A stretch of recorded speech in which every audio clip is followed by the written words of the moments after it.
ফরিদপুরের নাগরকান্দা যাত্রীবাহী বিআরটিসি বাস ও অ্যাম্বুলেন্সের মুখোমুখি সংঘর্ষে ৫ জন নিহত হয়েছে। ঢাকা-বরিশাল মহাসড়কের শঙ্করপাশা বাসস্ট্যান্ডে এ দুর্ঘটনা ঘটে।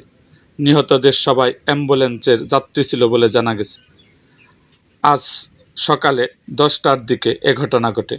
এখন পর্যন্ত নিহতদের নাম ঠিকানা জানা যায়নি। হাইওয়ে পুলিশ ও স্থানীয় সূত্রে জানা গেছে, আজ রবিবার সকালে ঢাকা-বরিশাল মহাসড়কে ফরিদপুরের নাগরকান্দা উপজেলার ডাঙ্গি ইউনিয়নের শঙ্করপাশা বাসস্ট্যান্ডে এই দুর্ঘটনা ঘটে। ভাঙ্গা থেকে ফরিদপুরগামী একটি যাত্রীবাহী বিআরটিসি বাসের সঙ্গে বিপরীতমুখী একটি অ্যাম্বুলেন্সের মুখোমুখি সংঘর্ষ হয়। এতে অ্যাম্বুলেন্সটি দুমড়ে মুচড়ে যায় এবং ঘটনাস্থলেই ৫ জন নিহত হন।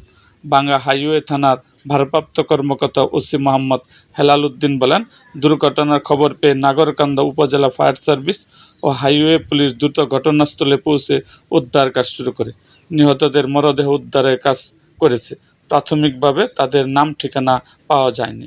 এরকম আরও ভিডিও পেতে আমাদের মুক্তাগাছার ইতিহাস মিডিয়া ইউটিউব চ্যানেলটিকে সাবস্ক্রাইব করুন এবং পাশে থাকা বেল আইকনটি বাজিয়ে দিন।